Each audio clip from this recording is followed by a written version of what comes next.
Beramal karena Allah tidak serupa dengan beramal karena urusan duniawi. Allah Subhanahu wa Ta'ala Maha Tinggi sehingga tidak dapat disentuh oleh siapapun, dan tidak dapat dilihat oleh pandangan yang bagaimanapun. Allah Subhanahu wa Ta'ala Maha Kaya hingga Dia cukup dengan dirinya sendiri, tidak memerlukan apa-apapun dari makhluknya. Allah Subhanahu wa Ta'ala berdiri dengan sendiri hingga tidak ada satupun yang dapat mengikatnya, mengawalnya atau mempengaruhinya. Dia berbuat apa yang Dia kehendaki hingga tidak ada siapapun yang boleh mempertanyakan apa-apa tentang perbuatannya. Allah Subhanahu wa Ta'ala menangguhkan balasan kepada amal hambanya yang dilakukan dengan segera tunai, dan tidak ada hamba yang berhak membangkang tindakannya itu. Walaupun balasan ditangguhkan, namun tidak ada hamba yang melakukan amal ketaatan kepadanya akan mengalami kerugian. Semakin banyak waktu dihabiskan untuk beramal, orang yang berkenaan semakin merasa beruntung, tidak kerugian. Inilah hikmah kebijaksanaan Allah dalam menangguhkan balasan kepada hambanya. Beramal karena Allah tidak serupa dengan beramal karena urusan duniawi. Amalan yang ditujukan kepada muslihat dunia memerlukan kepada upah yang disegerakan. Jika boleh, upah diberikan terlebih dahulu sebelum amalan dilakukan. Jika tidak ada upah, tidak ada amal. Jika amal sudah dilakukan tetapi upah belum didapat, maka si beramal itu akan memberontak, unjuk rasa. Begitulah sifat yang timbul dari amalan yang ditujukan kepada muslihat dunia. Jika tujuan beramal berubah dari dunia kepada akhirat, maka sifat yang ada menyertai si beramal juga berubah. Amal yang ditujukan karena muslihat akhirat pada mulanya dilakukan dengan ada rasa keberatan, tetapi kemudian bertukar kepada rasa ringan dan mudah. Ini disebabkan karena amalan yang dilakukan bersungguh-sungguh walaupun secara paksaan, akhirnya akan melahirkan sifat taat.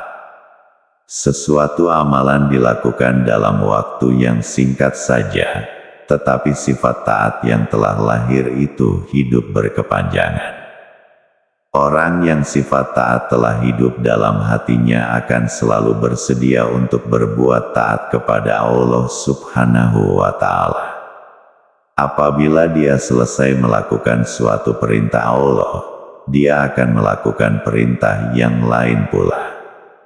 Dia berpindah dari satu perintah Allah pada perintah Allah yang lain, terus-menerus, tanpa merasa berat dan letih.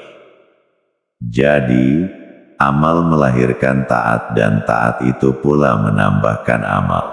Orang yang dikaruniai Allah dengan taat merasa cukup puas dengan karunia tersebut. Ketenangan hati dalam melakukan ketaatan kepada Allah menjadi balasan yang sangat besar baginya. Hatilah yang merasakan nikmat atau celaka. Suasana beramal merupakan suasana yang paling baik bagi hati yang mencari Allah.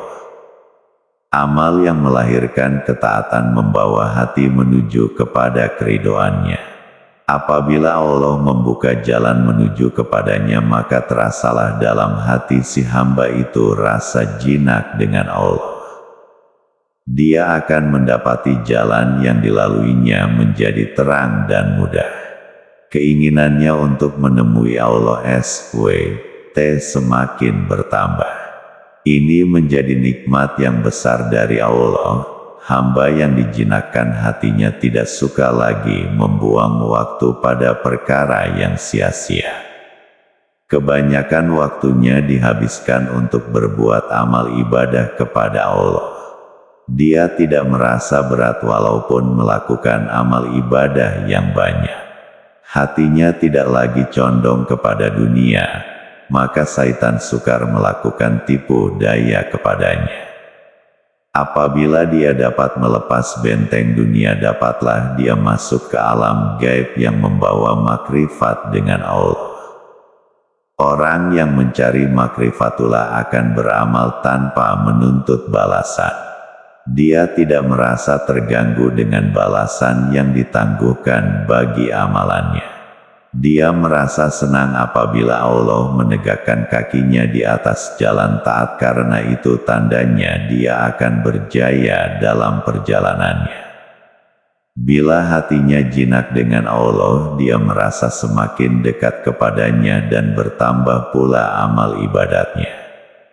Dia akan melakukan amal ibadah itu dengan kelezatan tanpa memandang kepada balasan baik untuk dunia maupun akhirat.